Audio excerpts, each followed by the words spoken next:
श्री शिवाय नमस्तुभ्यं। श्री शिवाय नमस्तुभ्यं। राधे राधे। जय श्री कृष्णा। हर हर महादेव। जय भोलेनाथ की आप सभी भक्तजनों पर माता पार्वती और भोलेनाथ की कृपा बनी रहे। आपका दिन शुभ और मंगलमय हो। तो आइए सुनते हैं सावन मास महात्म्य की कथा। ईश्वर बोले कि हे सनत कुमार, अब मैं धारण पारण व्रत का वर्ण करूंगा। प्रतिपदा के दिन से आरंभ करके सर्वप्रथम पुण्य वाचन कराना चाहिए। इसके बाद मेरी प्रसन्नता के लिए धारण पारण व्रत का संकल्प करना चाहिए। एक दिन धारण व्रत करें और दूसरे दिन पारण व्रत करें। धारण में उपवास तथा पारण में भोजन होता है। श्रावण मास के समाप्त होने पर सबसे पहले पुण्याह वाचन कराना चाहिए। इसके बाद हे मानस आचार तथा अन्य ब्राह्मणों का वरण करना चाहिए। तत्पश्चात पार्वती तथा शिव की स्वर्ण मूर्ति प्रतिमा को जल से भरे हुए कुंभ पर स्थापित कर रात में भक्ति पूर्वक पूजन करना चाहिए तथा पुराण श्रवण आदि के साथ रात भर जागरण करना चाहिए। प्रातः काल अग्नि स्थापन करके विधि पूर्वक होम करना चाहिए। त्र्यंबकम इस मंत्र से तिल मिश्रित भात की आहुति डालनी चाहिए। उसी प्रकार शिव गायत्री मंत्र से घृत मिश्रित भात की आहुति डालें और पुनः षडाक्षर मंत्र से खीर की आहुति प्रदान करें। तदंतर पूर्णाह आहुति देकर होम शेष का समापन करना चाहिए।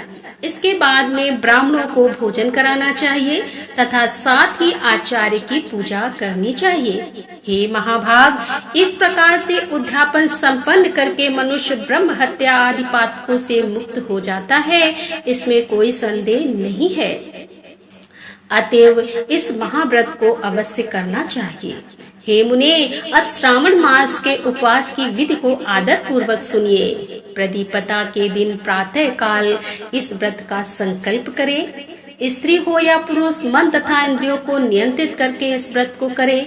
अमावस्या तिथि को लोक का कल्याण करने वाले वृषध्वज शंकर की अर्चना पूजा षोडश उपचारों से करें। तदंतर अपनी सामर्थ्य के अनुसार वस्त्र तथा अलंकार आदि से ब्राह्मणों का पूजन करें। उन्हें भोजन कराएं तथा प्रणाम करके विदा करें। इस प्रकार से किया गया मास उपवास व्रत मेरी प्रसन्नता कराने वाला होता है। हे सनत कुमार, मनुष्यों को सभी सिद्धियां प्रदान करने वाले रुद्रव्रती व्रत के विधान को सावधान होकर सुनिए। अत्यंत आदर पूर्वक कपास के 11 तंतुओं से बत्तियां बनानी चाहिए। वे रुद्रवर्ती नाम वाली बत्तियां मुझे प्रसन्न करने वाली हैं। मैं सावन मास में भक्ति पूर्वक दीवान के देवी गौरीपति महादेव का इन 1 लक्ष संख्या वाली बत्तियों से निराजन करूंगा। इस प्रकार सावन मास के प्रथम दिन विधि पूर्वक संकल्प करके महीने भर प्रतिदिन शिव जी का पूजन कर 1000 बत्तियों से निराजन करें और अंतिम दिन 71,000 बत्तियों से निराजन करें अथवा प्रतिदिन 3000 बत्तियां आदर पूर्वक अर्पण करें और अंतिम दिन 13,000 बत्तियां समर्पित करें अथवा एक ही दिन सभी 1 लाख बत्तियों को मेरे समक्ष जलाएं। प्रचुर मात्रा में घृत में भिगोई जो स्किंद बत्तियां होती हैं वे मुझे प्रिय हैं। तत्पश्चात मुझ विशेश्वर का पूजन करके कथा का श्रवण करें।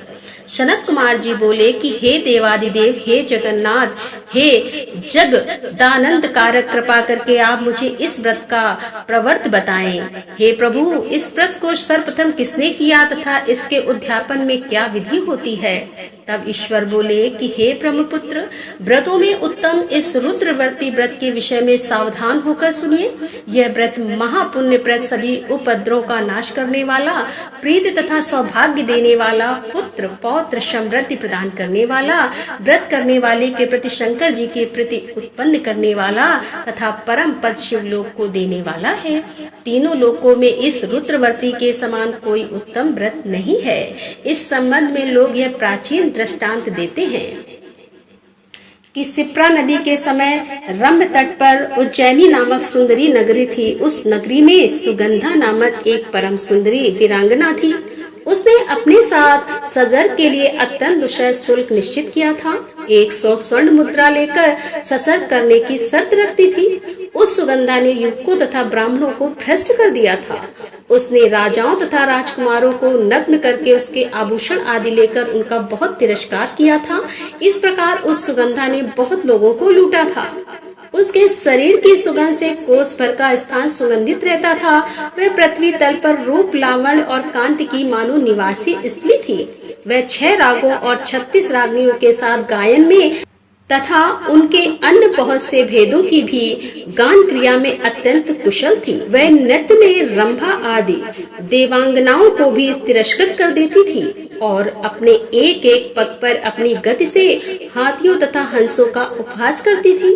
किसी दिन वह सुगंधा कटाक्षों तथा भौ चलाना के द्वारा काम बाड़ों को छोड़ती हुई पीड़ा करने के विचार से क्षिप्रा नदी के तट पर गई। उसने ऋषियों के द्वारा सेवित मनोरम नदी को देखा। वहाँ कई विप्र ध्यान में लगे हुए थे तथा कई जप में लीन थे, कई शिवार्चन में रत थे तथा कई विष्णु के पूजन में तल्लीन थे। हे महामुने, उसने उन ऋषियों के बीच में विराजमान मुनि वशिष्ठ को देखा। उनके दर्शन के प्रभाव से उसकी बुद्धि धर्म में प्रवृत्त हो गई। जीवन तथा विशेष रूप से विषयों से उसकी विरक्ति हो गई। वह अपना सिर झुकाकर बार बार मुनि को प्रणाम करके अपने पांव की निर्वत के लिए मुनि श्रेष्ठ वशिष्ठ से कहने लगी।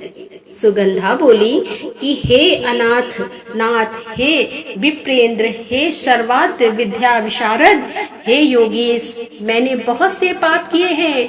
अतः हे प्रभु, उन समस्त पापों के नाश के लिए मुझे उपाय बताइए। तब ईश्वर बोले कि हे सनत कुमार, उस सुगंधा के इस प्रकार कहने पर वह दीन वत्सल मुनि वशिष्ठ अपनी ज्ञान दृष्टि से उसके कर्मों को जानकर आदर पूर्वक कहने लगे। वशिष्ठ जी बोले कि तुम सावधान होकर सुनो। जिस पुण्य से तुम्हारे पाप का पूर्ण रूप से नाश हो जाएगा, वह सब मैं तुमसे अब कह रहा हूँ।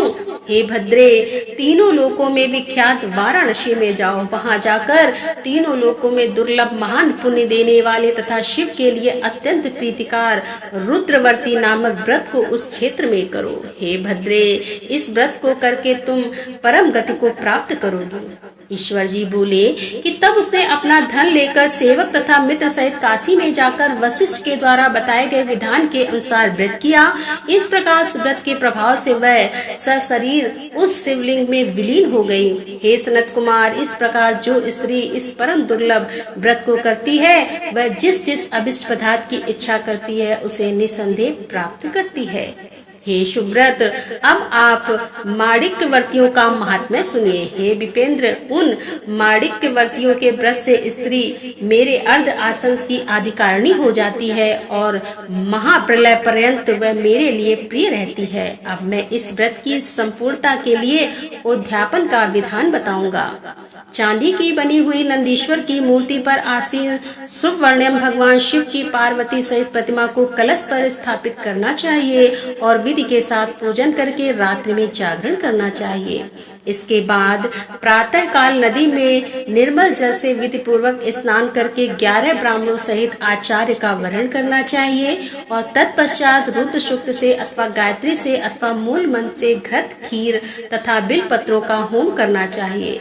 इसके बाद पूर्णाहुति होम के आचार्य आदि की विधिवत पूजा करनी चाहिए तथा सप्तनिक 11 उत्तम विप्रों को भोजन कराना चाहिए। हे सनत कुमार, जो स्त्री इस प्रकार से व्रत करती है वह समस्त पापों से मुक्त हो जाती है।